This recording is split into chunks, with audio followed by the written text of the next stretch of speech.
I'll reject it myself.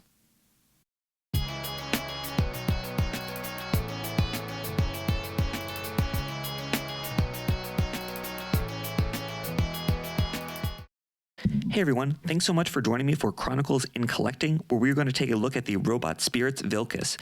This is the suit of the main character from Ange. Ange was a 2014-2015 anime that ran for 25 episodes.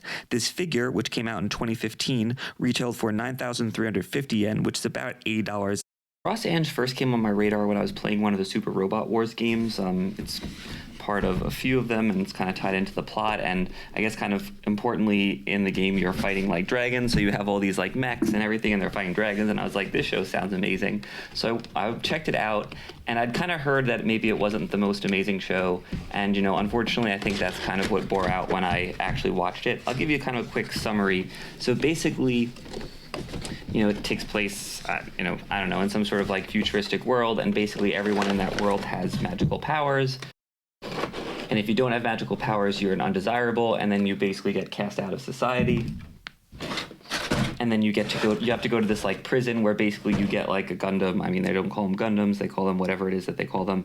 And you have to fight these dragons to get parts and money and everything like that. So Ange, who's known as Princess Angelina, she's like the princess of whatever this country. Take a quick look at some of the detailing on this figure here. So basically Ange, it's discovered on her like 18th birthday or whatever that she doesn't have magical powers, and she gets thrown to this prison where she starts to kind of learn a little bit more kind of about the world and how bad it is for these people who are kind of cast off as undesirables.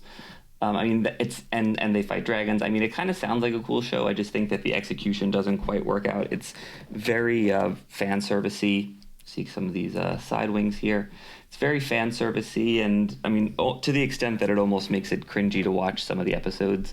I mean, for instance, say for example, all of the mechs have these like bike forms, like you kind of see here. But there's really no, like, and the suits transform into them. There's really no point to it other than so that the women are just like in another, illicit position. And it kind of has a similar animation style. It's also by Bandai to Gundam Seed. So I often jokingly refer to it as the porn parody of Gundam Seed. I don't think I would recommend watching this to anyone, but I did watch it, and the robots are unique, so I figured I'd pick up a few figures. There's, I think, 2 different versions of the Villkiss.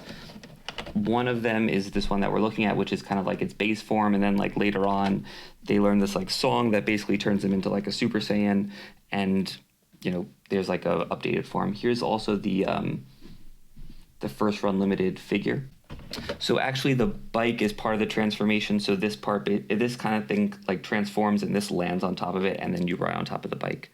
Anyway, I'm going to hit pause for a second here. I'll transform this guy, pose him, and I'll be back with some final thoughts.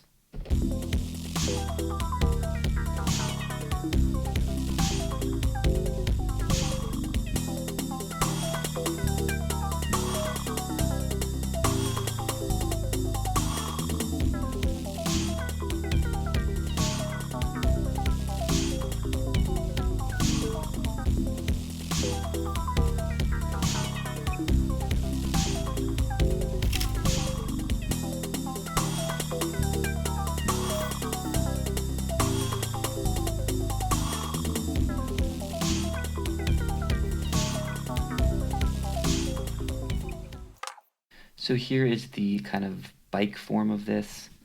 Kind of quickly give a little 360 here. I think there's,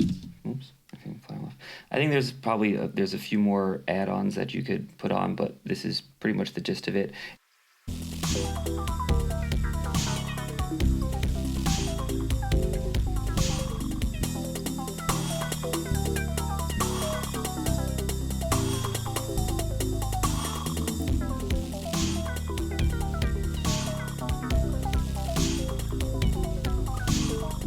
And we are back, and there's kind of a few cool things I want to point out before I kind of throw it on the rotating stand. So like I said before, the detailing on this figure is really nice. One really nice detail is that emblem on the shoulder, which is really nice at this price point, and I feel like today would probably be more like, the real markings version and cost, a lot more money.